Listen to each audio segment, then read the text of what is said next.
Ready, anytime you're ready. Okay, we have camera and we have lights, so we can start this evening.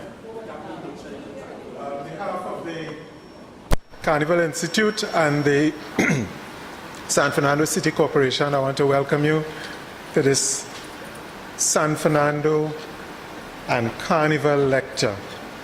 This is an important event in the memory of our Carnival and on San Fernando in particular. So it's really very important that this event is not only recorded, but that we are all here to participate in the memorializing of all the things that have gone on past and how all of this memory prepares us for what could happen in the future. My name is Kenwin Critchlow. I am the moderator on this evening. I am the least known of this evening's panel. The panel will begin with Mr. Nigam Joseph, the councillor for the Springvale Paradise area of San Fernando, and Mr. Angelo Bisasa Singh, well-known social historian, and Mr. Dennis Hall, who sprang as more familiarly known. This evening we will start very quickly with Mr. Joseph, and I will come in, and then after Mr. Bisasa Singh, and then we'd have questions at the end of the two presentations. Okay? Mr. Joseph. Thank you, Ken. I don't think he's the least known, I think I am the least known. Councillor for Manipur Navat, Mr. Shaka Joseph, Carnival Institute, distinguished lecturers, my friends, part of the mass fraternity, good evening. I was asked to bring welcomes on behalf of His Worship the Mayor and welcome you to the city of San Fernando. Prize given 2014, I was asked to give the welcome again. And I put forward some challenges. One was to the Carnival Institute to come down and give us some lecture, because it's Carnival Institute of Trinidad and Tobago, not Carnival Institute of Port of Spain. And I thank you all very, very much for actually coming and hearing us. Today's lecture is about our history, but we must know where we came from to go forward. And that is so important, because another thing I asked for at that welcome, so the mass people, the Carnival practitioners, to open your mind to a difference of the thinking. For 20-something years I've been going to City Corporation, representing my mother's band, and we're quarreling for the same thing over and over. 20-something years we're quarreling about the route, about our parents' fee. I want us to look further than that. We must be talking about how we market in Carnival. What is the product San Fernando has? This is the discussion I want to have. To be honest, I was in discussion at the Carnival Institute, not only for this lecture, for the history, but we wanted to have a further discussion on the way forward. Unfortunately, we had some meetings for the city celebrations, and the NCBA representative, their mind wasn't open to where we, the city corporation, want to go. They were very adamant about we're just talking about our parents free. If we do this thing correct, if we market our Carnival correct, if we work together for solutions, not just coming up with problems, each band can sustain itself from just the membership. Prize money, our parents' fee will be secondary. In San Fernando, our largest membership is our Juve bands. And if everyone look, the Juve band are the younger band leaders, and each Juve band making money. To make it simple, the Juve bands, we have image people with 3,000 people. We have all ballers, all these people charging $700 for a jersey. A Juve costume is a jersey, $700 for a jersey. and they have 700 people. Work out the maths, that's $490,000. And we still quarreling about our parents' reach for $2,000. Let us open our minds. This is what I really want the Carnival Institute to help guide the city corporation and the band leaders, because obviously from a couple of meetings there's some communication problem between Carnival and between band leaders and the city corporation. I would like for Carnival Institute to be almost the moderator when we're having this discussion, because I want 20 years later, when my children represented me when I was too old, to come and say yes, they seen a plan, they seen Carnival moving forward. NCBA, what is our long-term vision? What's our medium-term vision? This is what I want to see. I want to see something documented, not for me, because I'm here for, 2 more years. The next council, for them to institute and carry this beautiful institution of Carnival forward. San Fernando Carnival is unique. We have traditional masks, we have proper costumes, but we're mixing it up a little bit. I've seen 2 of our large bands, Jagasa and Kalicharan. I've seen them in recent years grow. You know why? Because of Lionel Jagasa Jr. and Aaron Kalicharan, Ivan's son. The younger people love their masks, but they're not going to suffer like how Ivan and Lio suffer. They're going to make sure it's a business. They know marketing, they know social media. I want us to look at Carnival differently from now on. Let us put away the root and our prize money, because NCC give us a little short and we're fighting down who we cut from. Let us move away from that. Let us discuss the real problems, the real issues, and solutions. That's what I really, really want to get from this. Solutions. Let us open our minds. Open our minds, and I hope that we can move forward. I know this is a different kind of welcome that we are accustomed to, but I hope that it doesn't fall on deaf ears. I hope the lines of communication, and with the help of Carnival Institute, we can make a difference. And this is not for me, because I only have 2 more years in council. Next year Carnival, we can institute something for next year Carnival. But from 2015, let us have a marketing plan for the next 5 years for Carnival.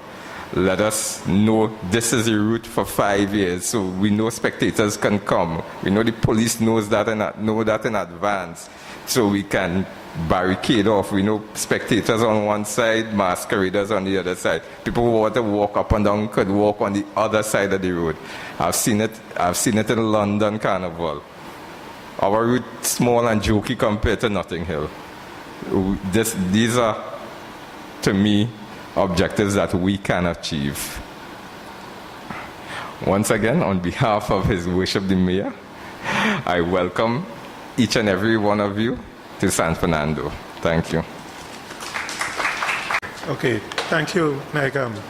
You know, Nagam has set the current situation in a very important way, because it prepares us for the discussion of the history of San Fernando and its relationship to the Carnival that Mr. Bisasa Singh is very able to present.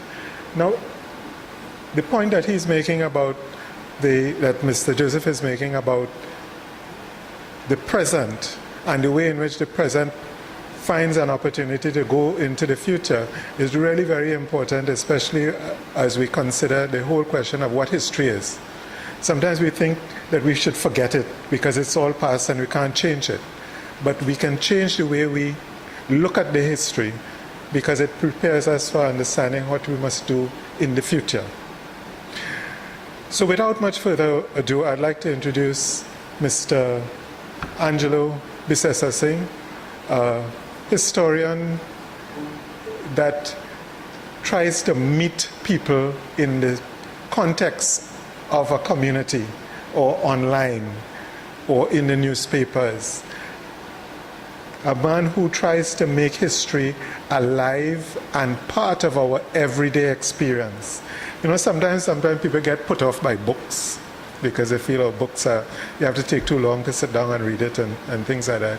But Mr. Bisesa Singh is an icon in that sense, the way in which he tries to make history part of our everyday experience by trying to make sure that everybody knows that history is not something that we should be distant from, but something that we are participating in, and we are products of our own history. So it is my great pleasure to invite Angelo to speak to us this afternoon. Thank you very much, Mr. Krishlo. Good afternoon to all of you, distinguished guests, counselors, the officials from the Carnival Institute. What I am basically going to do is give you a little run through the history of San Fernando in photographs, which is how I prefer to teach history, because I believe in the relevance of stories and the images to support these stories. So, Mr. Joseph, if we could just click slideshow from beginning. No, it's from beginning. If exit from it and click slideshow from beginning, and it'll start at the first slide. What I'm going to do is give you a pictorial history of San Fernando, at least until the 20th century, so that you will have an idea of what caused the town to be the way that it is today. And I have a great kinship with San Fernando. I went to school here for 7 years. Right. Now, the first image we see there is Sir Walter Raleigh torching our capital city of St. Joseph in the Spanish era in 1595. So Walter was important because he was the first European to sight that lone hill rising from the Naparima Plains, and was the first man to make contact with the Amerindians here, and he recorded the name of this settlement as Anaparima, the place of no water.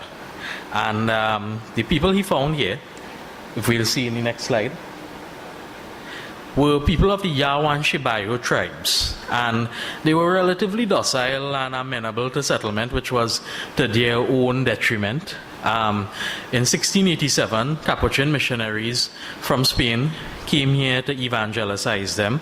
That did not work out too well. The mission was pretty much dead by about 1700.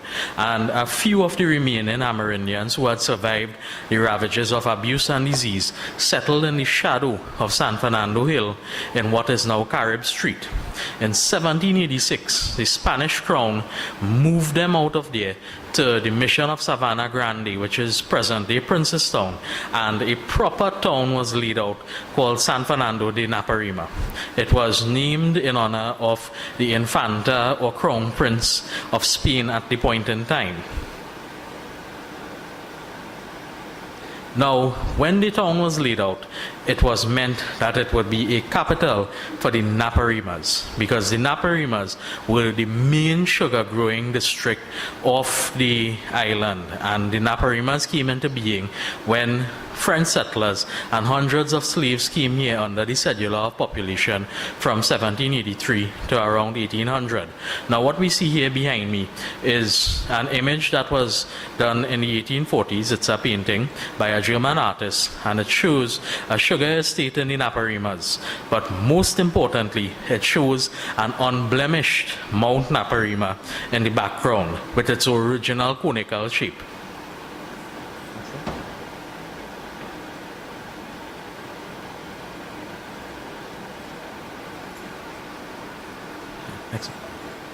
Right. Now, the original town of San Fernando was not where it is today. It was just a cluster of little wooden houses near what is now King's Wharf and stretching up Chacon and St. Vincent Street.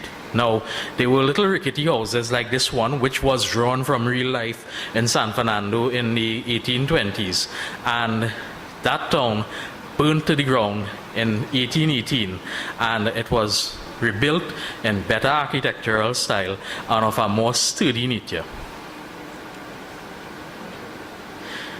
Now, this is a painting by Michel Jean Casabon, who, as you know, would be the foremost recognizable artist of our history. He was born at Corinth Estate in 1813, right on the outskirts of San Fernando, and lived somewhere near to the present location of Presentation College. While he was a child, his parents had separated. And even though he traveled and was educated in Europe and practiced most of his life in Port of Spain, he remained faithful to his roots in San Fernando, because he not only captured images like these, which shows San Fernando from the waterfront and shows the original shape of San Fernando Hill, but several images of peasant life in the cane fields near to the town. This is the earliest known photograph of San Fernando. It was taken around 1870, and you can see that the majority of the town is just clustered around that area of Lower High Street close to King's Wharf. You'll also notice on the left, well, it would be my left, of the image, you'll see the old San Fernando Colonial Hospital, which was built in 1859 and which still stands on the compound of the present-day General Hospital. At that point in time, Harris Promenade didn't exist, and there was no road leading to the south. There was nothing like Broadway. There was nothing to the south of High Street. That whole area was a sugarcane plantation called Paradise Estate. Now, sugar, as I said, was the economic driver of life in San Fernando and in Aparimas. Estates both large and small. You could see this from the cadastral behind me, which gives the names of some of those estates on which the town depended for survival. And during this heady era of the prosperity of sugar, a little trace led from the eastern part of San Fernando leading into the town, and it led through an old coffee plantation. That coffee plantation, of course, became known simply as the Coffee, and then later as Coffee Street. So this track leading from Coffee straight down to King's Wharf became a busy commercial district. That commercial district later became the business center of the town, called High Street. This was about maybe 1830 thereabouts. So what we see here behind me is an old image of High Street from the 1880s, which shows the old buildings, wooden structures, very rickety, with a wooden piazza like in a Wild West movie. At the same time, there was a little donkey path coming up from the banks of the Sepero River, which was at the point in time an important artery for estates along its banks. Because when the tide was in, you could load canoes with sugar, rum and molasses and take it out to sea. And it was docked at a place called the Embarcadero. Right? The Embarcadero was originally a shipping place, and from there smaller boats would take it out to larger ships waiting to carry the produce back to the United Kingdom, and some of that produce also went to the United States. What we're looking at here is that little track in later years called Sepero Street. This is around 1930, and you can already see the scar on San Fernando Hill, which shows how much material was being quarried at the point in time to gravel the roads of San Fernando. This is a stamp called the Lady MacLeod stamp, and it's an important part of San Fernando history because in 1818, San Fernando was connected with Port of Spain by a steamship service because the roads of the colony were very, very bad indeed. So the steamship that operated in the early 1840s was named after the wife of Governor Sir Henry MacLeod, the Lady MacLeod. And this ship carried the first postage stamp issued in the British Empire. Right? The captain of that ship used to carry posts back and forth between Port of Spain and San Fernando. And in order for a little revenue to be earned, he used to charge 1 penny for these stamps. Now, one of these stamps, if you can find one today, is valued in the hundreds of thousands of dollars. There was one here at City Hall which went walking some years ago. The bell of the Lady MacLeod can still be seen in the foyer of City Hall. The ship itself ran aground off Vistabella Estate in 1845, right? But you can still see the bell which was rescued and which itself has a colorful history hanging behind the policeman's desk in the City Hall up there on the promenade. Speaking of the promenade was laid out in 1849 by the behest of Sir Robert George III Baron Harris, also called Lord Harris, who was one of our intrepid governors of the late 1840s, early 1850s. 1849, he gave this strip of land to the town for public buildings to be sited, and the then town clerk and engineer, who was an Englishman named Robert Johnstone, planted these mighty salmon trees, which many of us would remember. I mean, I'm 32 and I remember a couple of the salmon trees still standing on Harris Promenade, but they have all gone the way of the dodo and things important in Trinidad. They have been cut down and replaced. But Harris Promenade was really the administrative center of the town. A few years before, in 1846, San Fernando received a municipal charter, right? And in 1851, that town charter was commuted to a borough charter. And as a result, the first mayor, Dr. Robert Johnstone, decided that there was no place fitting to hold meetings of the council. So the council, which had originally convened in a rented house above a bar at King's Wharf, right, was moved up to Harris Promenade, where in 1853 a wooden building was completed. This is the original town hall that stood on the exact same site of that building up there we see today. Termites took its toll on the building, and by 1930 it was considered unsafe. So a new building was commissioned in very classical style, which is the town hall that we know today, the City Hall. Some of you will be wondering what's that building on the end of Harris Promenade, and that is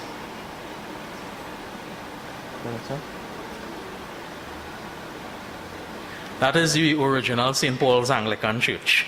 It was a wooden building. Now, the first Anglican church was on the site of Quartz Furniture Store today, corner of High Street, right? In fact, old residents of the town will remember the cemetery that was still there on Chancery Lane, where ITT is today, where Hilo used to be in the past, right? In fact, some colleagues who work there say the place is haunted, so I tell them they have good reason, you know. The church moved up to Harris Promenade in 1872, was consecrated in 1888, and was demolished in 1959 to make way for the present concrete structure.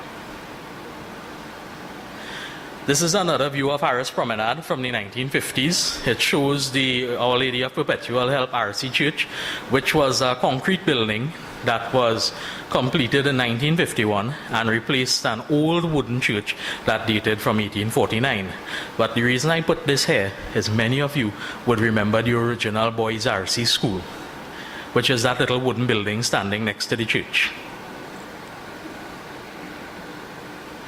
At the same time that Harris Promenade was being developed as a town center, a down street connecting the southwestern end of High Street with the southwestern end of Harris Promenade was also laid out, called Chancery Lane, and it was lined with trees, as we could see here. But the last of those trees was cut down last year. So we have replaced greenery with concrete and asphalt. I don't know how that fits into development, but that is the way of things at the present time. Penitent Street was laid out around that same era, and it connected the center of High Street with the center of Harris Promenade, and it was so named because if you have tried to walk up Penitent Street on a hot day, it really is doing penance, right? You will see a church on the right of Penitent Street, and in the next photo, that is a close-up of the building. It was the Scottish Presbyterian Church of San Fernando, founded 1845, and which was demolished in 1931 when the last minister of that church died. The congregation had shrunk to the point where there was nobody coming to service anymore, and the land was sold. It is presently the car park of Scotiabank, which is right across from where we are today. Now, we know what this is. This is the monument that everyone calls Last Train to San Fernando. It is engine number 11 of the Trinidad Government Railway, which was founded in 1876. But to me, it is much more. It is a monument to the fact that San Fernando had the first railway in Trinidad even before there was a government railway. From the shipping place called the Embarcadero to Eugene St. Madeleine, there was a mule tram.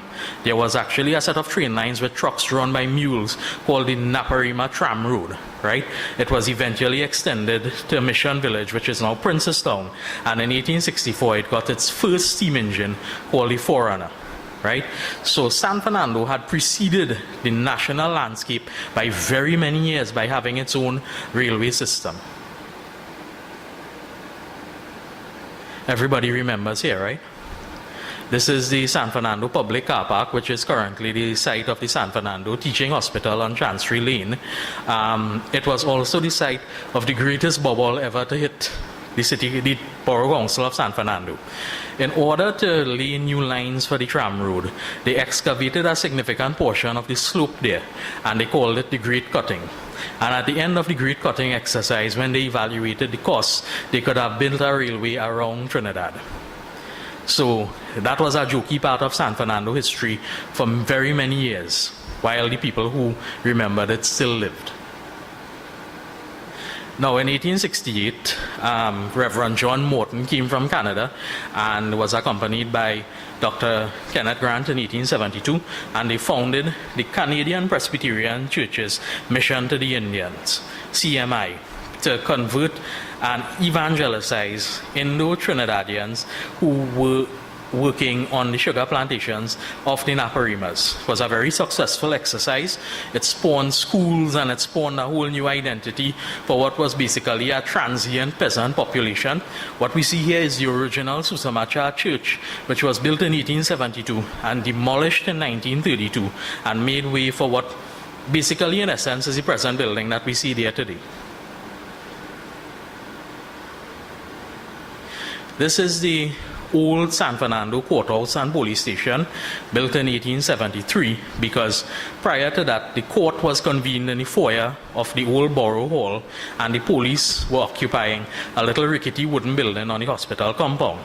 It was the most magnificent structure in South Trinidad, and it was built by a stonemason named Samuel Atherley, who was the ancestor of former San Fernando Mayor Ian Atherley.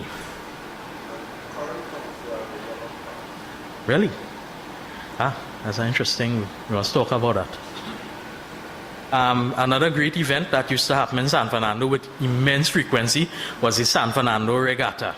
It started in 1877 and it sort of ran into the 1950s, 1960s, and it petered out eventually for want of interest. The regatta was held religiously on New Year's Day every year, and all the boats, great and small, powered, unpowered, sails, what have you, they competed for a cup.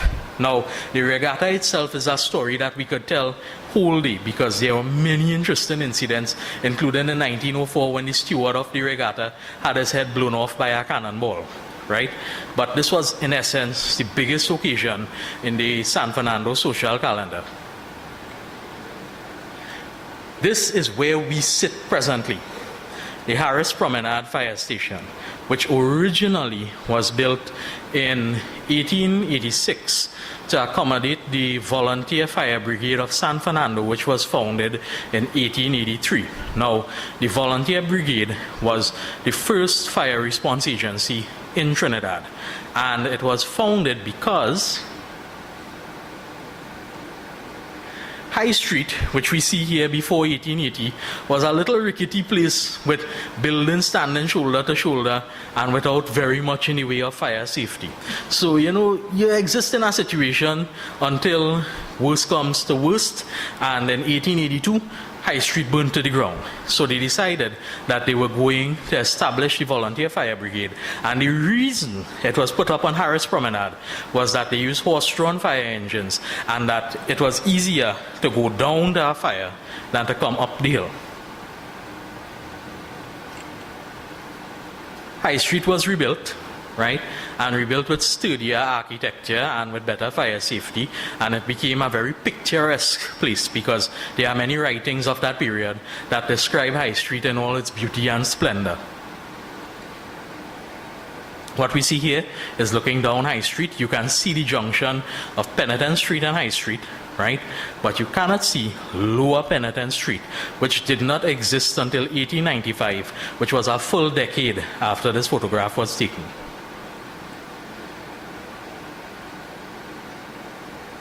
Now, San Fernando was a little different from Port of Spain because in Port of Spain, the dominant classes were the French Creoles. Right? In San Fernando, the dominant elite whites were the Irish and the Scottish. And William Sloane Robertson was king among these. He died in 1909. His store, W.S. Robertson and Company, survived into the 1960s. And it was on High Street where RIK Services is presently located. It was one of those great department stores where you could go and buy everything from a Model T Ford, right, to a pen and paper. You know, they sold everything, and if they didn't have it, they could find it for you. Now, the Scots and Irish found their wealth in sugar as well. And they owned, by the end of the 19th century, early 20th century, most of the plantations around San Fernando, like Palm East, which was the single largest sugar estate in the island at the end of the 19th century.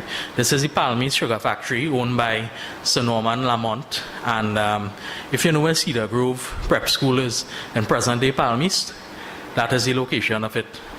And it had its own private railway, private water source, everything. So it was a state-of-the-art facility. Now, because of sugar, the Trinidad Government Railway finally decided in 1882 to lay a line to the town. And what we see there is one of the lines being put down, and that is Lady Hills Avenue, right where the PTSC depot is today. That was originally a slope running to the sea. So what they did was they benched the slope, filled in the sea, and laid the line on top of that in 1882. The line was extended to King's Wharf, and there was also the northbound line that came running around the foot of Alexander Hill and Springvale there, and went along the coast in what is now the train line in Marabella. So two separate lines were laid. One was what they called a rack line that connected it to the old Sepero tram road, and the new line, of course, was the one that ran through Marabella. What you see there is the first San Fernando train station that was built in 1882.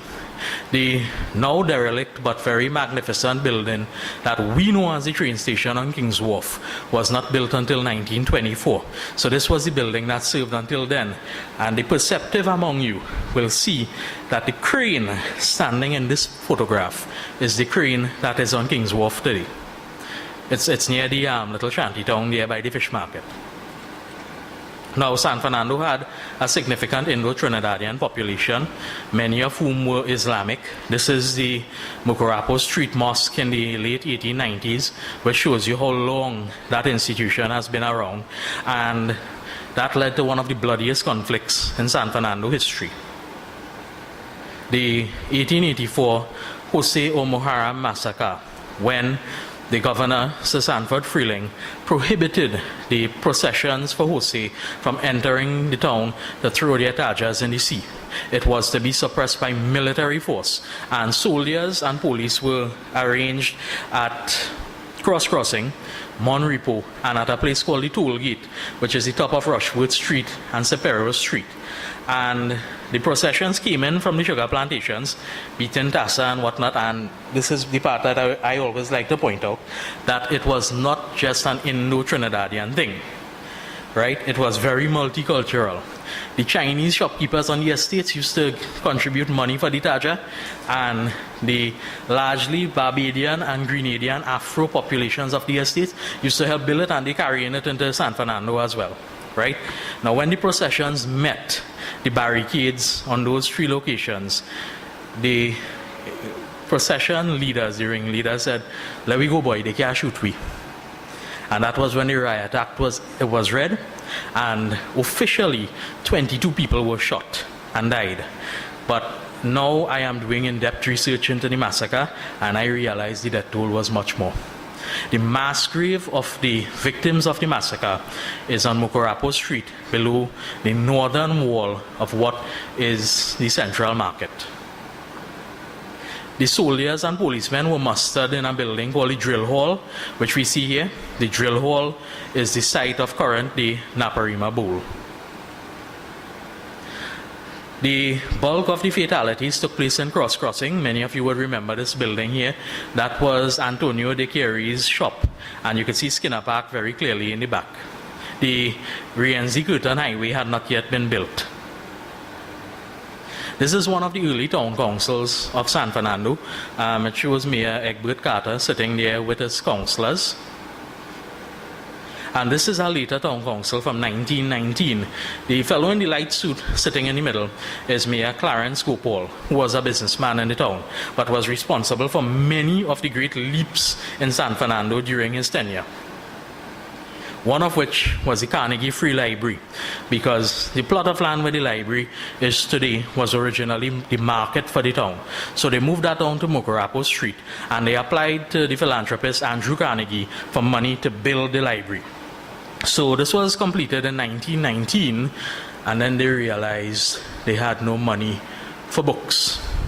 So the library remained empty for a long time until they could buy books. This is the old administration building of Naparima College, my alma mater and Mr. Hall's alma mater as well. This is the building that I went to school in, and I am a young fella, and Mr. Hall, I'm sure you remember this building very well too. This is one of the leaps made during Mayor Gopal's tenure, because Naparima College moved from scant accommodations near Susamacha Church, where it had begun in 1892, right, and went up to Paradise Hill, where it became an institution in the town. Those of you who went to convent would remember what they call the Montano House, which was actually a house built for the bachelor staff of Tenant Estates Limited in 1883, right? It was demolished, I think, like 1982, 83, thereabouts. But it was in excess of the foundation of St. Joseph's Convent, one of the foremost girls' schools in the island. San Fernandians knew how to have fun as well, and many would remember the old boathouse, the San Fernando Boat Club, which stood on piles off King's Wharf. This is actually an artist's impression using an old photograph. The funny thing about the boathouse is people remember the toilets, which used to be a little canvas screen area with a circular hole cut in the floor. So you was feeding the fish every time you use the toilet. The boathouse actually ended its days when the floor fell out during a New Year's party and everybody went for a swim. San Fernando was also a place of cinemas. Mr. Joseph Sr. in the back there was giving me a good story about taking a young lady to the Gaiety Cinema down here on Mucurapo Street, which was owned by a mayor of San Fernando. It was also one of the first air-conditioned buildings in San Fernando, and is now the cold storage area for the market, at least the site thereof. San Fernando had no electricity until 1923, unlike Port of Spain, which had current from 1895, right? And after years of appealing to the Trinidad Electric Board, Mayor Gopal said that, to hell with it, we're going to build our own. And he sought a loan, and they built the San Fernando Power Station, which still stands on Carib Street, and which is part of the infrastructure of the San Fernando City Corporation. This is the original building. The one that is there was modified in the 1930s, 1920s, 1930s. This is from 1923. It was the only municipally owned power supply in the British Empire, and it served the town until 1954 when Tiantec was incorporated.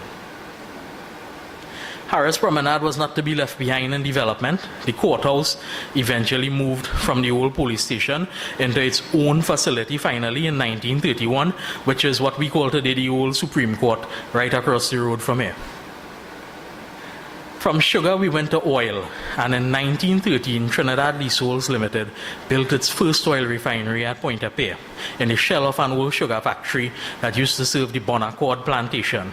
So aside from seeing a relatively unspoiled San Fernando Hill in the back, you see that original refinery in this photograph. And oil requires its own education, and therefore a technical college was set up near San Fernando's King's Wharf, right, in the 1930s or 40s, and eventually moved to a purpose-built facility in Lair Forts, and then eventually to the San Fernando Technical Institute in Taruba. This is the original institute which we call Old Tech today, which that is now a secondary school. That's one of the first classes. When it was built in the 1950s, the San Fernando General Hospital was the best facility of its kind in the Caribbean. It's most spacious and most up to date. So it was a pride to have this in the town. This is the eastern approach to San Fernando near Victoria Village in the 1920s, and it shows by then how drastically the hill had changed. It went from a conical shape to a rough loaf of bread shape to eventually that interesting jigsaw shape that it bears today, of course through quarrying. The borough of San Fernando existed until 1987. City status was conferred in 1988. The man who ushered in city status was the father of the current mayor, Mayor Rakib Hussain. And this is an old ad showing how borough elections were approached, and there were borough elections every year. There wasn't a lot of campaigning or mudslinging or anything like that. They simply advertised the candidates, and on election day, they went and voted. This is San Fernando from the air in the 1950s, giving you an appreciation of how much the town has expanded since then. And these are just 3 slides to show you some old San Fernando buildings that you might be familiar with. One of which here is the Norwegian Seamen's Hostel. I learned to swim in the swimming pool in the back there. It was commissioned as a fire station around 2000 when the Harris Promenade fire station was demolished. It is now an empty shell, and I hope that all that can be done to save it will be done, because we are losing too many of our historic buildings at this point in time. This is King's Wharf, as many of us would remember it, with the second boathouse that also housed the Harbour Master's office, because King's Wharf is a point of entry. And this being the last slide is a building familiar to all of us, Carib House. It still exists, though much modified. The modifications have changed the architecture enough to kind of rob it of some of its charm, but these days we're bulldozing old buildings like it going out of style, so the fact that we still have this one standing is a blessing. So I hope that I've given a brief synopsis of history in the city. Mr. Hall will expand on Carnival in the city, and back to you, Mr. Critchlow. Okay, so you see, I wasn't lying when I talked about how rare he makes the history. And I'm sure for anybody who's lived in San Fernando, or even passing through San Fernando, will become familiar with the way in which these pictures bring back memory, how they memorialize and give a sense of distant time to the place. So thank you very much, Mr. Bisesa Singh. Now, we're going to move to Mr. Hall, who's going to speak about Carnival in San Fernando. But I want to say that part of our proceedings, what we will do at the end of Mr. Hall's presentation, we have a dialogue where we respond to questions and statements from the floor and so on. So we'd have a real conversation. So this would just be the first part of it. So without much further ado, a man that needs no introduction, San Fernando's most prominent citizen, Mr. Dennis Hall, Sprangalan. Welcome.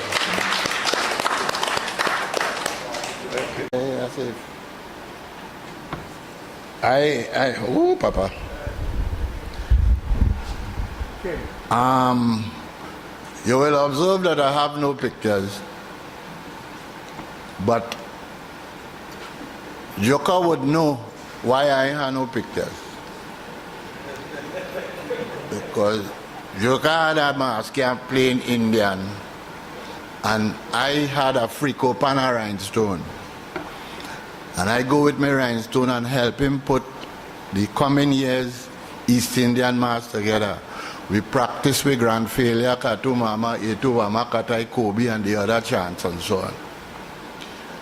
But in that same year, Butler's Limited in the back behind by the park there, you was paying $5.25 juicy crown for a brownie camera.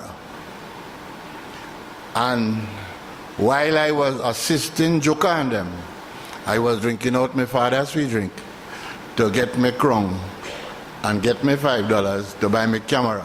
Having bought the camera, I said, well, inside. I hiding to take everybody picture, but I know I helped Joka and them, so I come out in bold face to take Joka and them picture. Tight Mr. Joka, wrap my camera and pelt it over Eating shop. So it's about 36 and Premiere use and have no camera. So all my Carnival pictures not here. So if all you see no picture at Carnival, it's Joker's fault. Let me tell you, Carnival, this is one of the hardest work to do because Mass and South, there is no definition.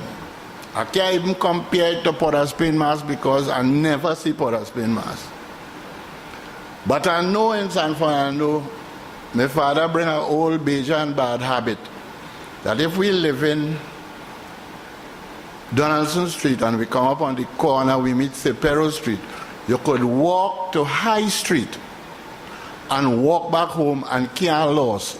Don't left the main road. Except in 1958, they decided to hold Mass Carnival in the car park where they had the hospital there. So we on the mound by Hilo and watching the Carnival. And band coming down, Chancery Lane had to lean in, Chancery Lane pass on the stage and come out behind by where the blind people used to make things. And didn't know where to go because I think when you go back up High Street, you had to come back down the promenade. And we nearly dead. Apart from that, the longest hill, I know some people has always complained about hill, but the longest hill in the world, and we suspecting and we want to measure it, the walk Christ make on Good Friday, shorter than 3rd Street when you come out the park. And once again, when you pull in pan, so every year, the argument with City Hall and the Mass, way to pass. A year the fine, the Juve done it too quick. We had to come up the coffee, go down Cepero, turn down Sutton, and make the whole of Mokorapo, Hudson Takeaway, around New Cinema, and we nearly dead. That's the year Nelson sing Hot, Sweet and Jumpy. We jumping up with Hillside Symphony, we learn the whole song, and we can't reach the library corner. And that is because they wanted the mass people. Men with placard was complaining that they didn't get time to display a bag of band running them down, so they send the band all Cepero, Sutton, all kind of thing. And mass people come out. Mass in San Fernando, Juve didn't have music. 40 hours with heavy placard. Had to walk in front of the promenade and people clapping you and so on. And then the pan and them go come. And then pan take a truck chassis with steering and brakes.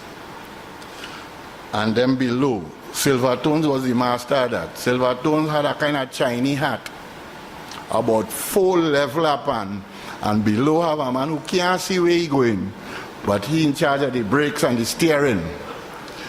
A year had to be when a year the brakes cut way, and the whole band had to hold back the rack going down Chancery Lane. Else we would have end up in the bank that was on the corner there.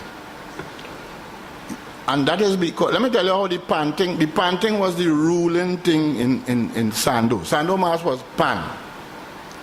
And you had to start Christmas time. Pan was big boy. By Miss Ada house, that's on the top of Drayton Street, that was All Stars. Down on the corner, by Navet corner, there was Motown. You had a bag of band on the Sando side, Texaco Westers, Sundongers, CB, Southern Marines was where they was. This boy was next to Belgrove Crematorium, Free French. Acme Free French. At that time, Stalin brother Joe Naked helping them tune and so on. Then it had band coming out. Harbor Lights and them was on the way out. Little Carib and them was on the way out and thing. Melody Makers band was on the way out and they was making new band. When they start digging up the train line in the back in Letter 4 East, Frank the Bumley Silhouettes come out of there. Zephyrin and them start Silver Tones next to Coffee Easy Girls. So, and band used to come out from there. And when you hear Juve Morning, Myrtle Rudder was the flagman. And they used to call she knees because Myrtle Rudder used to wave flag about 16 inches above ground. And when she cleared the road, there were no police and horse, Myrtle Rudder waving that flag at 9,000 miles an hour like a helicopter blade. And while they get cocks, and that Creole kneecap. So after that time, it used to announce Myrtle coming, and they used to back to the back of the pavement to make sure they don't get lashed. The other flag person in that history is a long Indian fella called Data Dean. Data Dean was about 6'9", was weighing about 92 pounds. A lamppost Indian. And first thing Juve Morning, when he come out fresh, and he always had a white flag with green tussle around the end. White flag. Tuesday night when he going in, you have a white flag, same white flag with green tussle around the end. The green tussle and them little brown because in the wave when he touching ground. But, first thing you do is put a 26-ounce rum bottle to your head and drink half. And he going down the road good. As the band stop, we catch him. And the band start back, we let him go again. Couldn't stand up to save his own life. But it's the best waiver we ever had. The year 1975 when we win the Panorama, he waved for Hatters, he waved for Fonclair, and he waved for All Stars. Similar Ironman Corey. Beat for Hatters, beat for Fonclair, beat for All Stars. And Corey was one of the unfortunate men. Corey, level of iron at the level of men, the Port of Spain people, Nicabes, Snail, all them fellas, Corey. Because Corey is the only man I know who hold the iron in his hand and he used to sound like men beating a rhythm with the iron on a rack. Only iron man I know could do that. Wire is one of the best iron men coming down the line. We start night mass. The year Aloes sing Fet. Wire come out at night and stay out whole night and we learn to sing the whole of Mr. Jarvis by Duke. That was the first, but the first night mass, Garage Boys, Suraj and them bring a mass, White Oak, and I think Joy Production. We nearly get Tuesday mass because men cabs hotting them from jumping up whole Monday night. That was the first night mass. Before that, Cecil McDavid, Madman Maddy, first DJ on the road. Madman Maddy hook up a whole DJ rack to a Land Rover. Come out on the road. The problem was, it didn't have cassette and all, it had turntable, Lenko turntable. You have it on 4 spring. And San Fernando wasn't known for smooth road. So Maddy whole evening while people jumping up, trying to get the needle on the record. But he was the first DJ, and the other man who comes, Cecil McDavid, also had a rhythm rack. And that is late, you know, that is the 70s. When Scorpio sing Country Bookie, Cecil McDavid rack was on there. The man who win King of the Bands the other day, Preto, tall boy, he was one of the men indie DJ with Cecil McDavid. Cecil McDavid is the man who bring out the iron band, a rhythm section called Baton Brass. And we coming down Penitent Street and start to get a drizzle at Carnival Tuesday night. But a bagger band on the bottom on High Street and won't move. We swing through the arcade and gone. We swing through the arcade. And the most frightening thing about that was when you're in the middle of the arcade and the echo kick you, you don't know where you're going or if you're coming or going. But I remember that arcade. We used to play was Juve and the men, some of the early Juve men. The very Hollis, Clifton, Tony Chin Hong, Rolemy, Pluggy Farrell. That was the early Juve men. The Blue Boys now who win was it all the Juve since 20 or nothing. The Blue Boys and them used to play with Rolemy because the mother was a kind of matriarch at Lesafort East by the Catholic Church, and she used to give me cardboard and things, and we used to ask for the Blue Boys to come and play mass, and when me and Rolemy give up the work, the Blue Boys take over. George Maraj, the other one with Sasha Cosmetic, Karma, we know him as Douchey, right? George? Grew up together in the back there behind the church. At the end of the railing was Sister Ramsey, who gave me a little portion of thing. We used to play music, 2 big box, and we played Christmas night, whole night we playing music. And Diwali, we used to light there and thing. And Madam Maraj, I still have them home, give me some devotion music and thing. We play serious music according to the time of the religion. So that we grew up, that was we community then. We never play no football against nobody and thing because all of we was a kind of middle class people and we afraid to get kicked out. Now, we have a thing we used to call Guinness Cavaliers, the regiment. For those of you who grew up in Sando, it had this bagger band we had. We had, most of the band was on the other side of San Fernando, Destroyers, Sundongers, all of them. We started to get band. Cavaliers was the first one. Even Gondoliers was from that side, but Cavaliers, bottom of South Street there. And we used to call them the regiment. The first year they play, when they play Melody Mass, they was playing for Belgrove Fancy Sailors from in the back there too. And I remember as the little fella, that was a kind of middle class band. Bobby father was working Guinness and Gondoliers used to beat everybody, not in music, with licks. And they wanted to stop the sponsorship, so they had this, and they had a shootout for who between Cavaliers and Gondoliers go get this sponsor.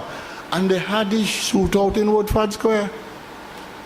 And we hear Cavaliers win, and then Bobby cut down all the palm tree in the father yard and put Cavaliers down in the hole.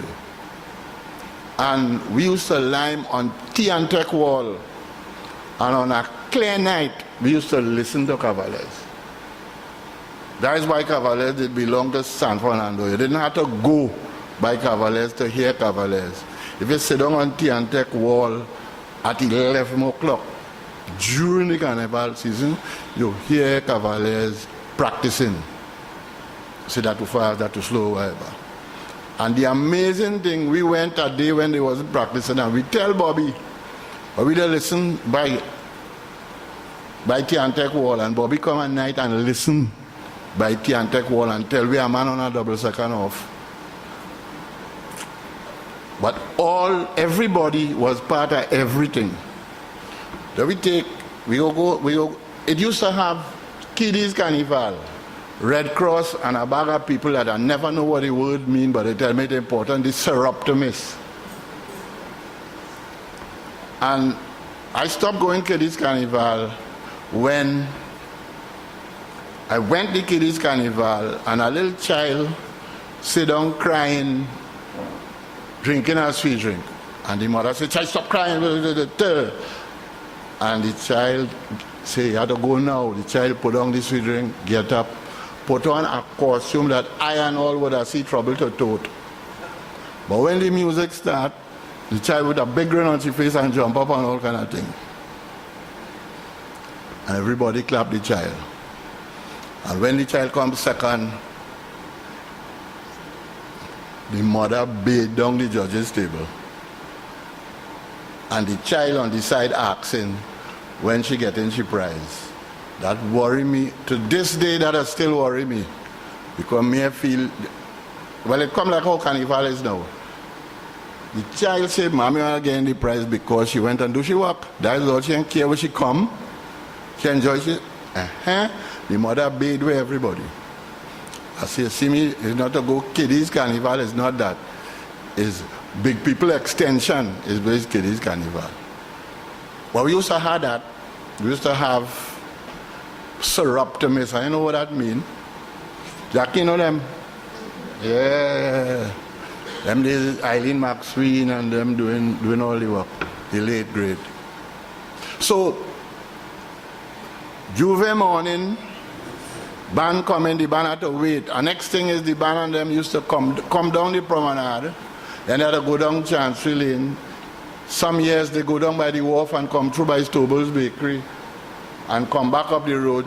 Some years they come down the road and turn by Courts. They never know what is the order. For no reason they should change it. Or been line up so that we could go straight down. Because you had to change bomb tune. So it didn't have no music between Chancery Lane and Penitent Street. Because just at the end of Penitent Street by Marsang Restaurant, Cecil Bonas, Big Abrafet and them upstairs judging bomb. So everybody used to be the bottom of High Street there, tuning in. Gay Philadelphians used to come from where they come from, up in the back, Shakan Street. Go down by Republic Bank on the bottom. Tune up. Pass in front of the judges. Win bomb. And done pretty to go through Calton Center and go back home. That time men pulling pan like if God is the enemy. All through the town. Tractor come late. Tractor come late. All that time pan roll over with foot. Pan men is the most vicious people in the world. Since I small, they have extended no road. Not a single road get wider since I small. And as a small fella, pan used to pass like car, one going so and one coming so. Pan man walk out rack. Pan man walk out spread out. If you put pan on the road, they have one direction and that pass a next road in the next direction. You cannot engineer yourself out of Carnival and say nobody ain't like you. You was passing in Western Main Road. That road and widen. When they have we beat, men have to go inside road for pan side to pass. Therefore, pan engineer themselves out of Carnival. Like them develop a metropolis and then measure nothing and put on rack that too big. But we ain't get to DJ yet. But that is how the mass used to go. Monday we used to come back out about 2. Because Juve done in 11, it had bomb competition. Juve done in 11. And we calves hot in, we hot sun, still drunk and various things. And we had a Jersey Mass Monday evening. And then Tuesday, well, meanwhile, Monday, when Juve done, before we come back out, we had to go up where Car Plus is now on Sepero Street. Nasco had to take a sledge and lick down the front of his mother house to bring out a mass hat, that old man hat waiting to carry to Potter's Pain. And he rolled the tarpaulin in front of his mother house. But that was a ritual. You must reach up by Nasco by 11 to see him beat with the front of his mother house. This is obliquely opposite Leoto Street on Sepero. I think they put up a sign, Car Plus or something now. But we know Nasco gonna lick down his mother house. Yes. What up? So that was we made that thing. Monday was to see Nasco, and then Monday evening we come out in heavy jersey. And then the last lap, not Monday. Monday we going in early, so Monday 1 or 2 stragglers and a band might come down the road. Why and them used to come down the road about 9 o'clock Monday and take everybody and carry them back up the coffee to go home and sleep. But Tuesday was stupid. The prettiest thing it have in San Fernando Carnival is stand up next to the police booth on the top of Sepero Street and look straight down Sepero Street. Mayfield, Port of Spain have nothing prettier than that. Because you're the seat of the traffic light. The problem does be when you come out the park. Well, I hear they passing around the back now and it's flat. But 3rd Street, it's God's gift to hard calves. 3rd Street, boy. We come up 3rd Street, we used to come out the park, come back out the park, Park Street, turn left and go up Sepero. But band we coming down late. Used to get tired up and the band used to be in disarray and they couldn't go in the park correct. A year I get to run the carnival and I'm walking out that I don't understand how when the band reached down in the park, we ain't seeing them again. And what they was doing was when you get in the park by Milan Maside, you had to turn right. Go right around the cycle track. Pass the stage on the cycle track and then come back around and then go up the stage. And then go across the stage, but a band coming wrong. So most of the time you end up in the back of the stage waiting for a long band to done because they spread out to go around the cycle track. So stupid me may know that was a design so that people who in the park go feel they get their money's worth. I say here what happen, you come down, you come in the park, you turn left. You go on the stage and you go your way. 6 o'clock, hot sun, all the band done pass. Mr. Manning and Mr. Vernon Leoto said they will never have me run Carnival again. People like jam session. I tell you, the man who give you that work to do, Roger Paris, was the man that tell me the story. And we put them in the park and put them out the park. If you want to stay in the park, you don't blocking nobody. You could eat there behind the stage, but you come in the park, you turn left, you go up on the stage, you go your way. 6 o'clock, hot sun, nobody. People all part of the road, they see mass like they can't see their way. The other problem it have in San Fernando Carnival is what to do with the coffee. They still had that problem. At times they try to pass in the back and go over the top. But nobody can come in the tongue because it's only the coffee. If they don't pass by the coffee, where they pass in? They reach this year, there are some 40-foot truck going up the coffee. Anyway, they turn, they have to go out on the bypass. And we have to wait for them to come back. And police vex because when they come back playing music and the whole of San Fernando jump in the thing. We never understand the coffee. We lick down the lamppost in the back of Makaneni, we bust wire by John Rum Shop. We do everything that wrong, but they never solve the coffee. Never solve the coffee. But it was we mass. And every year we quarreling, and every year band leaders cussing and things. We never quarrel about money, you know. We quarrel that the city council was with borough council go kill we. You had to go up, you had to come straight up the coffee. And you're clashing now with who coming down the coffee to turn down Sepero Street. And them days Panside had 200 beta and 350 pan. It gets so stupid. Macoplan plane, gateway to Egypt. He sent a man to measure Sepero Street because the opening thing was the gateway arm. Carmina Y was queen with 3 coxcombs. She win national banner the year. He sent a man to measure the gateway, measure Sepero Street. He ain't know he had to measure by Namfong, you know. He measured on the top where the police booters be. By the time the gateway line up on Sepero, it stick. They come out with 2 cross-cut saw and cut the gateway in half. And leave an open gateway going down Sepero Street, you know. We see trouble. Rogues Regiment, first people we know, amplified pan. They're playing in Silver and Lilac. Guys, Paddy Andrew and Luke Andrew and them. Rogues Regiment from Freeland Street. Longshore column. Rain come, they put everybody out of shorty shop and them running. Because they can't get wet with column, men could dead from shock. Rogues Regiment we know. That the same year, Shorty St. Cloak and Dagger.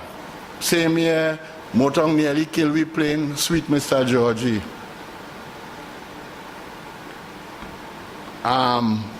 Dutchies was used to be on the road too. 12 battery and Otman them zinging. 1965 Cavaliers play for Belgrove, but they was playing in Royal Hotel. And you know, well, we is middle class, a box of hops come and all kind of thing. And half of the band crying because men from Renegades and Panam, Marty, tomato, potato, guava, they pelt you with anything that can stick down. We come back home and cry. And Dutchies tell me, well, all you enjoy all yourself now, all your we go play because the final we win. The morning we going down the road, all you hearing in the air is from Marty. You hear and them swell up, you can't hear nothing, man. People clapping, we panorama winners and men, tears coming out, man, they can't hear nothing. You know. But, and that's important, all that important, because the people were part of the carnival. I'll tell you one of the things that happened to me this year. A fella in Port of Spain playing mass tell me it's the best mass he ever played. Because it had nobody around him. No people are crowding him. He display mass for himself. And I studied if my mother they'd make me put on sailor suit and rouge and tote basket with juice and cook up. And I had to go and watch the mass with the playing now. I wouldn't have talked to my mother. You can't give me that kind of work. Mass is for we to see. You can't walk out how to put barrier and keep people off the street. You find you must play a mass by yourself. You fast. Carnival, but another film.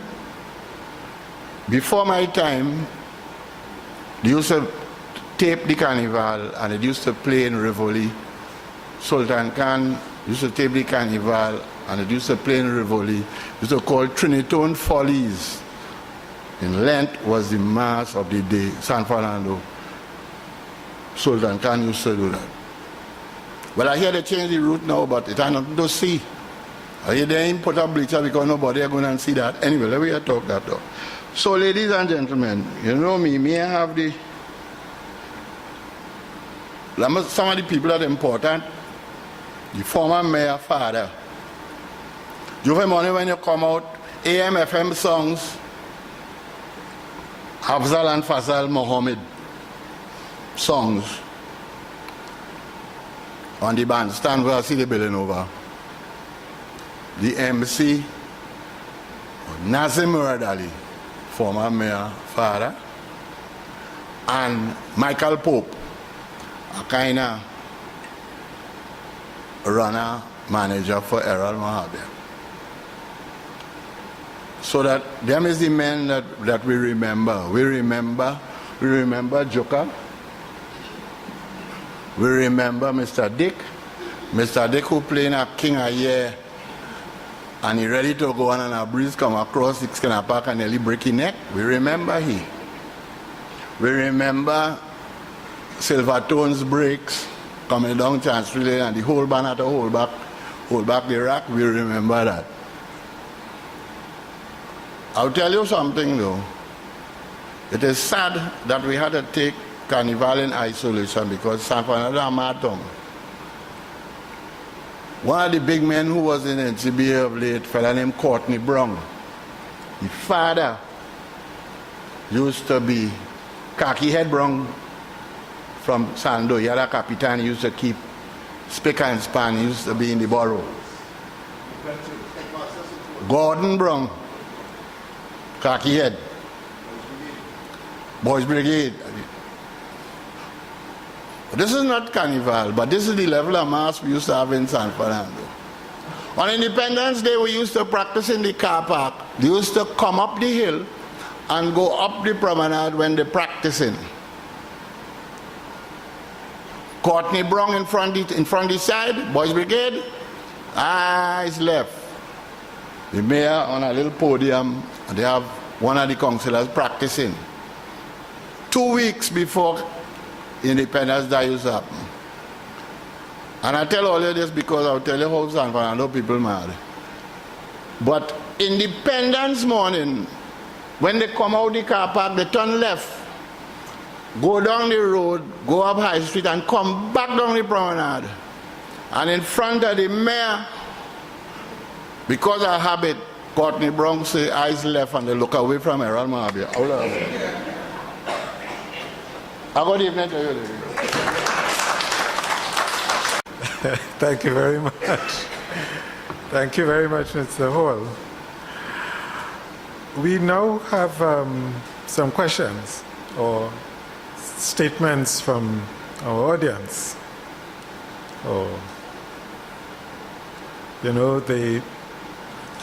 The oral history that we have had this evening, both from Mr. Bisesa Singh and Mr. Hall, give you not just the events of San Fernando's history, but the ambience, the things that went on, the life of the people that made San Fernando a place.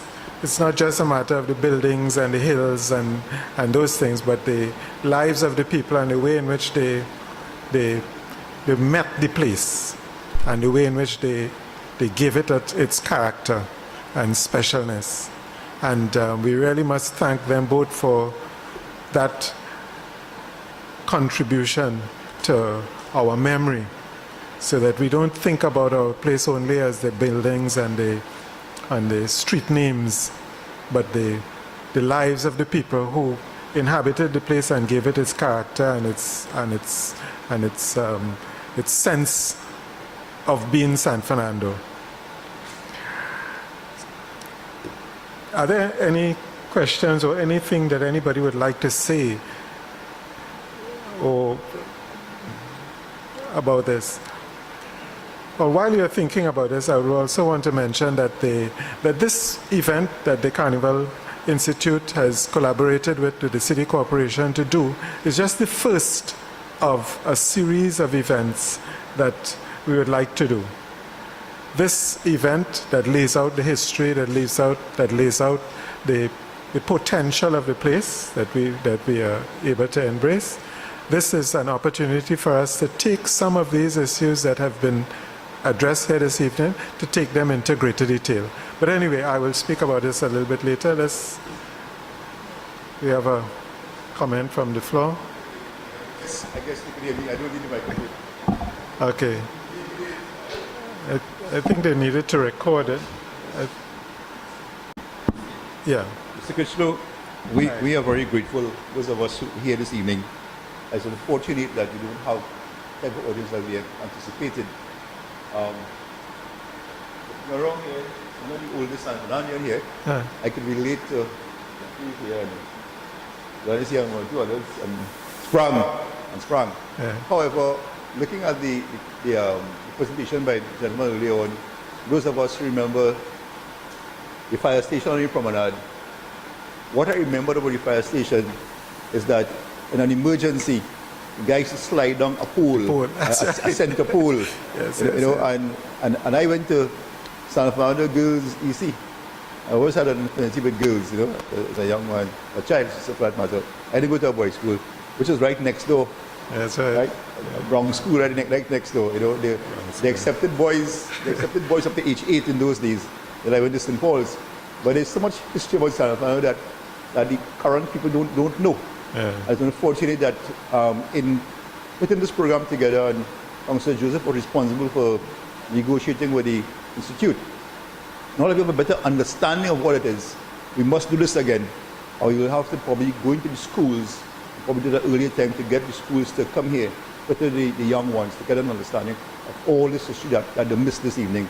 And maybe the time is right for us to have our own television station in San Fernando, so we could have this properly documented and then carry it back or carry it live for that matter. So there's an audience beyond what we have here.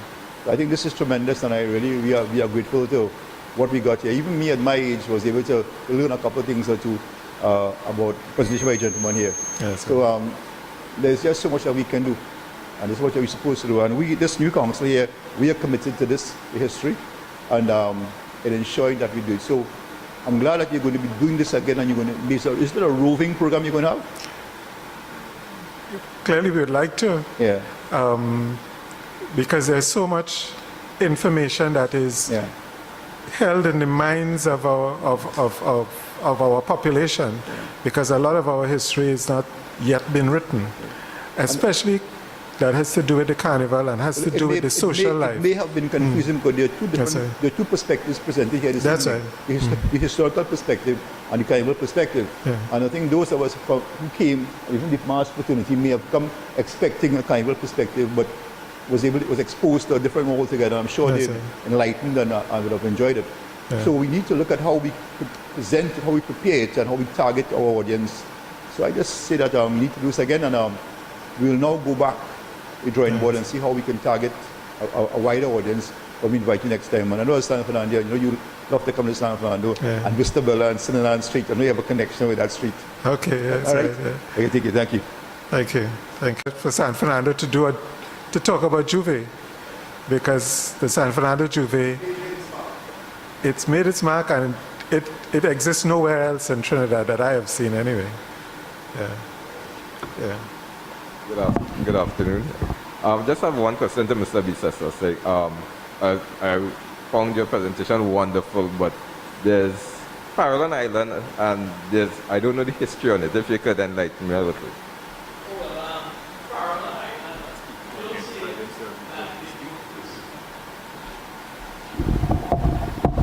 People say that they know who it was named for, but I recently found a map from 1797, and Farallon Rock is named on it. So the person for whom it was named is now lost in history.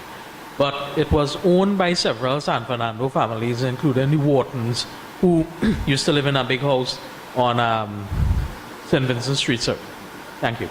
And it became a holiday resort because the house occupied the entire island, and it was a getaway at some point in time for the upper middle and the upper class of San Fernando. You want to do something naughty, you go to Farallon Rock. It's kind of like the Las Vegas of San Fernando. What goes on Farallon stays on Farallon, right? I believe that it reverted first to the Crown and then back to the state. I'm not sure of that, but I'll have to do a search to find out exactly who owns it now. But that was a key point during the regattas that you saw there. The regattas used that island as a turning point for the vessels to come back to King's Wharf. And every evening on regatta day, there was a huge party, including sometimes the governor of the colony. So Farallon Rock was a party island. I'm doing some in-depth research with Richard Charan from the Trinidad Express. I write for the Guardian, he writes for the Express, but we have the same interests. So hopefully in about 3 or 4 weeks, you'll look at both our columns. Mine is on Sunday in the Guardian, it's on Monday in the Express, and you'll see some history on Farallon Rock.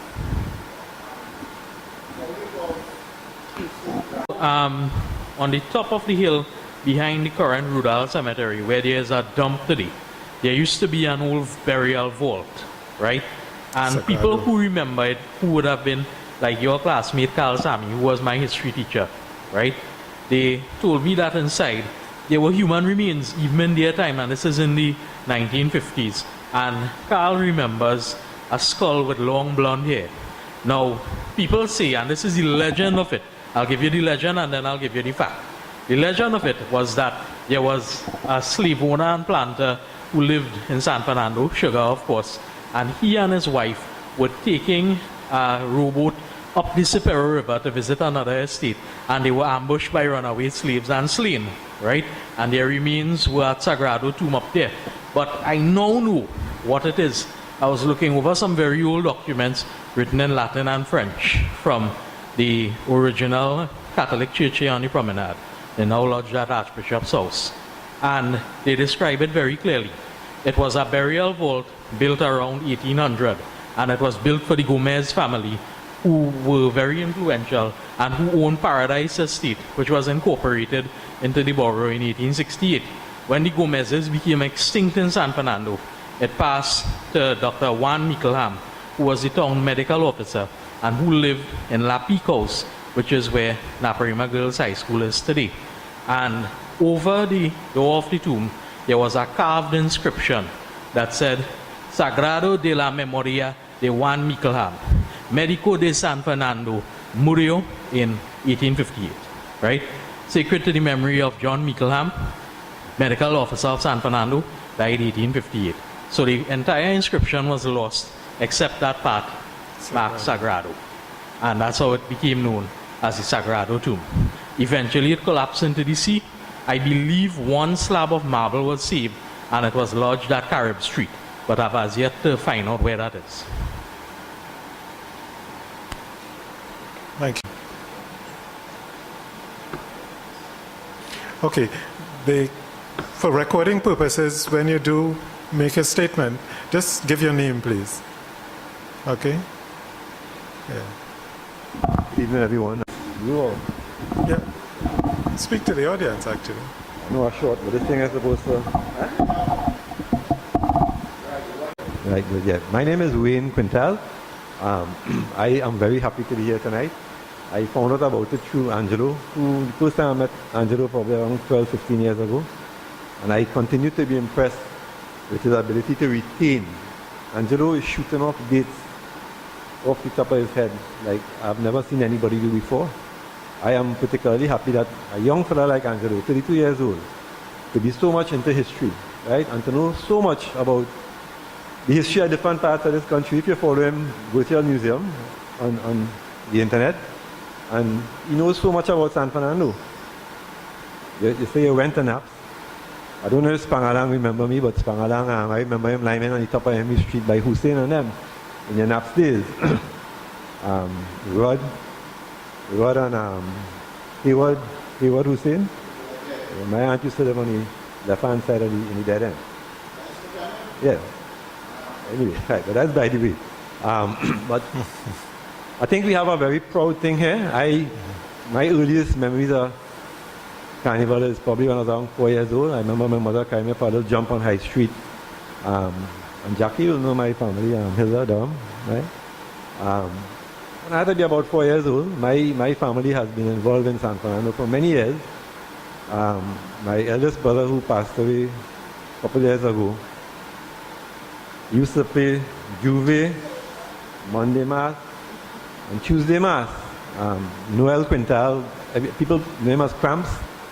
I always remember Cramps. I still have a photograph of it. He played Trinity to the bone.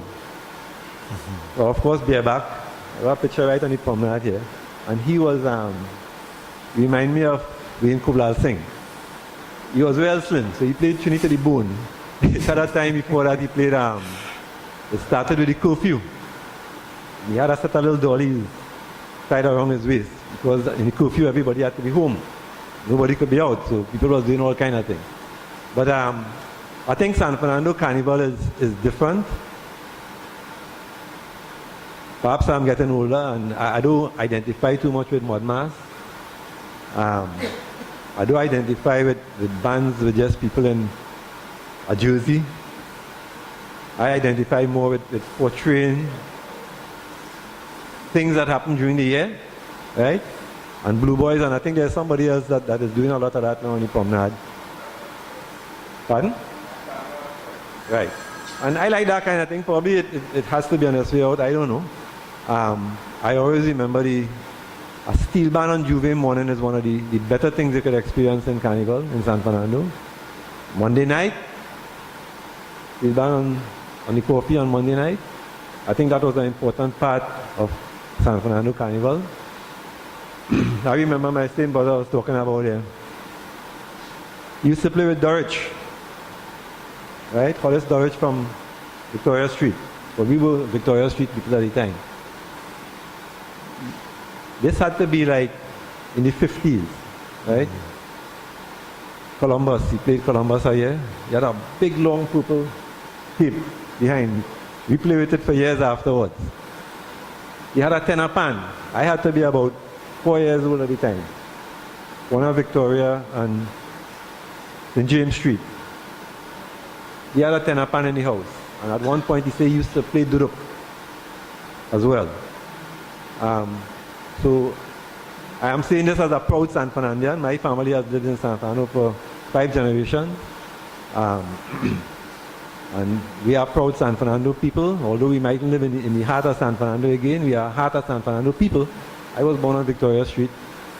And I identify with our carnival. I used to go to town and watch mass and come back down Tuesday evening. But I'll always be in San Fernando for Juve. And my brother was a big part of that. Today, if I had to comment on Carnival in San Fernando, I think it's very problematic for people to get into San Fernando Juve morning.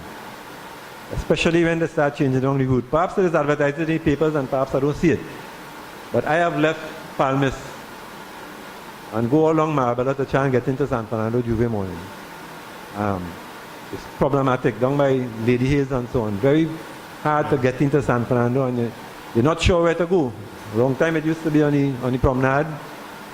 High Street used to be good, the bomb competition. Now we have moved to different places and perhaps that is part of progress. But for many people I think it's difficult to get to where things are happening, particularly Juve morning. So I'd just like to cruise off there and hope we see more of this in the future. Thanks. Okay. Good afternoon, everyone. Mayor and Junior, Jackie, Joker, and Spangalang, everyone that is here. My name is John Lewis, but in the Carnival world, everybody know me as John Dick. I don't know why, but that is John Dick, John Dick. I have been playing mass for 60 years now. And I play mass all over New York, England, Antigua. Anywhere you talk about, I would run down mass. And I still playing mass. And as I'm Spangalang say, oh, and I break my neck and all of that and sometimes. But I'm very, very much ashamed this evening to see that we don't have a power audience. So look at the people that are sitting here. And then after people come and talk and quarrel about mass and we're going to pass and we're going to do this and we're going to do the other.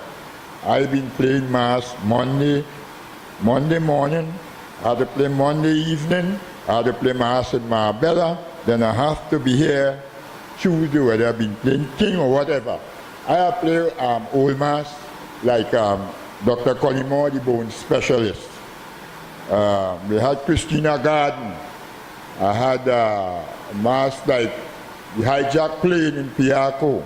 And I could call it Guy Harewood, Carl Blackwood, anything, Burroughs, Clinton Whitehead, anything in old mass, you talk to me, I have it.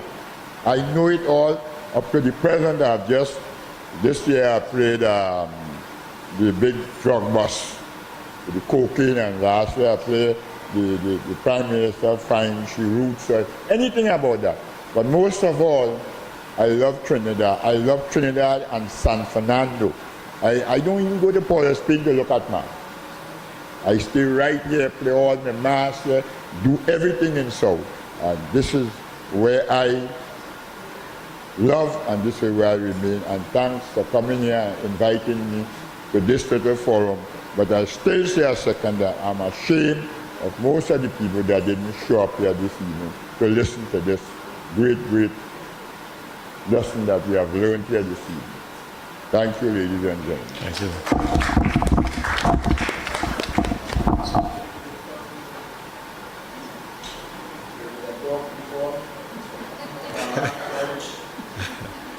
It's a special good night to everyone here.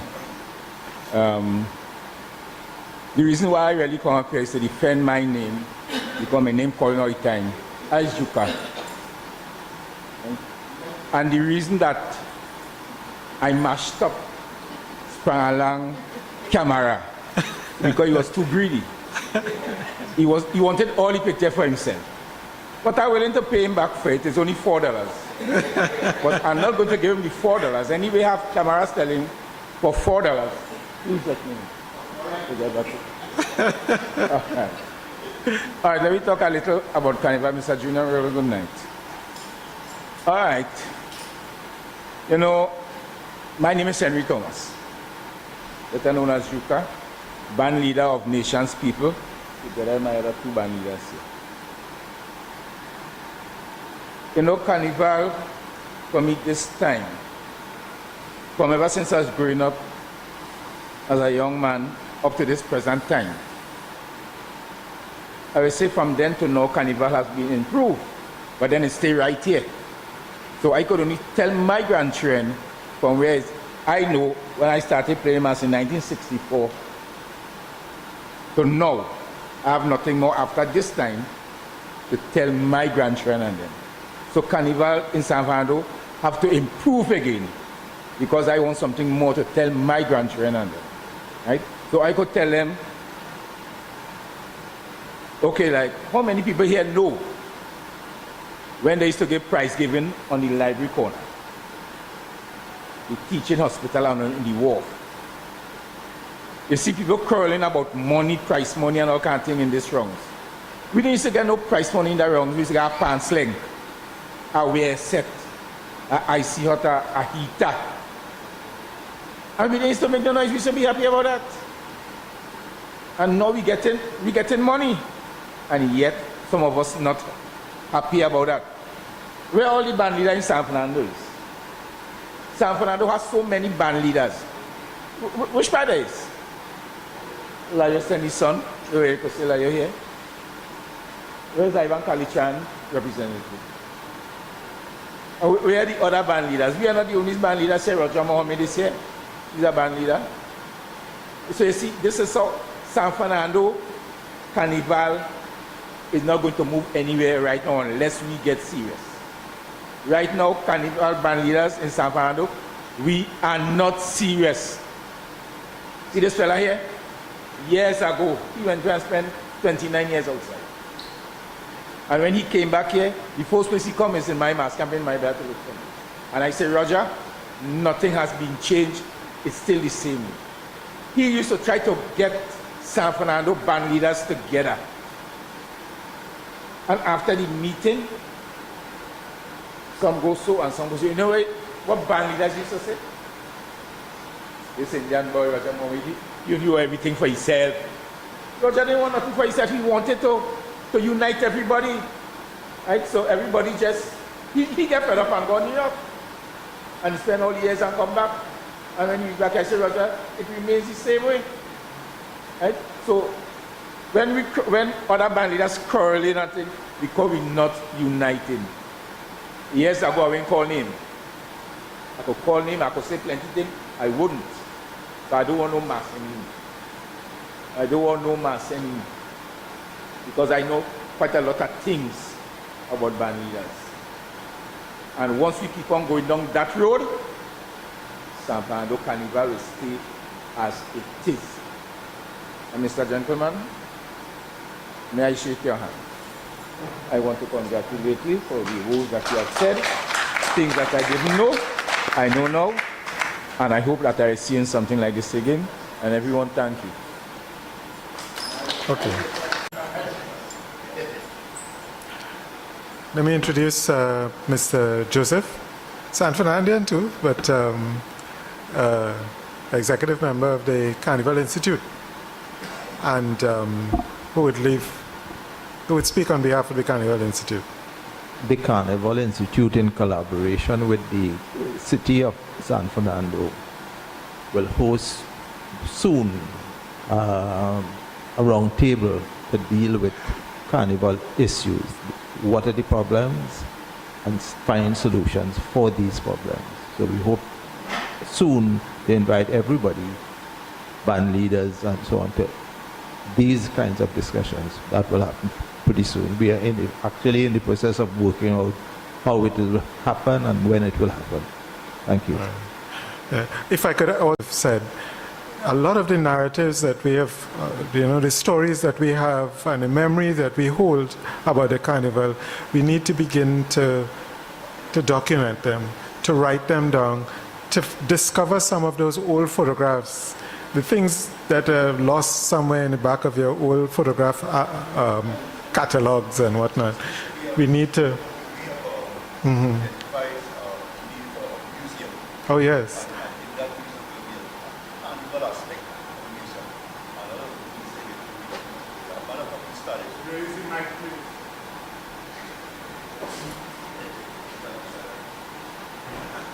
Okay.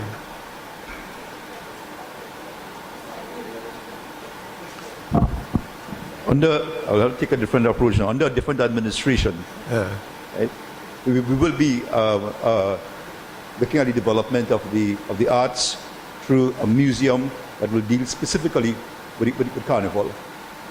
We have been gathering a lot of information. As a matter of fact, at one time we were considering putting a museum on the southern side of San Fernando Hill. But then, and then I think the last administration here identified the old TGR building on the wharf, which is ideal in terms of the waterfront development. It's ideally suited for that development to have that museum down there. And it's an old relic building with that kind of feel and kind of look. So we're looking at that, and we definitely will be looking at doing that. And in terms of the point Mr. Joseph made about the roundtable discussion, we can't do it now. Carnival is February, a few weeks from now. So we should look at March early after Carnival to sit and talk about, as the gentleman identified earlier, going further and going forward. Because we seem to be going around in a circle. There are many challenges, the made in China costume, you have been alluding to. How do we go back to the creativity, the production line that creates employment, creates revenue and opportunities, and the craft makers. When I was associated with Peter Minshall many years ago, and I look around the mass camp, most of the people who were there at the time came out of the schools and institutions, and they had a skill to give. Now there's no need to develop those skills because it's a buy and sell operation. That's right. So maybe the institute may have a critical role to play in the development or sort of recreating the need for that, and a craft school where you're going to learn to prepare and build a costume, because the revenue should really be here and not be an import-export operation. So there are a lot of things that we can do, and I think the institute has a critical role to play in the development, and that should be the approach we take. So when we come back next year, not just with a talk shop or talk about what we should do, how we could do it, and look at the possibility, the opportunities for starting to create costumes all over again. Thanks. Thank you. Thank you. So, we want more statement? Please.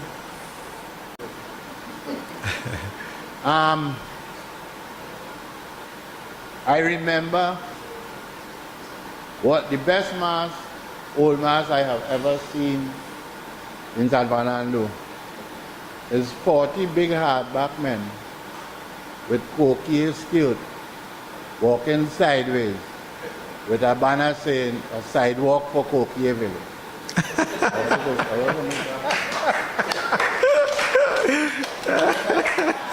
So, thank you very much, Mr. Hall. On behalf of the Carnival Institute and the City Corporation of San Fernando, I want to thank you for being here. But I also want to especially thank Mr.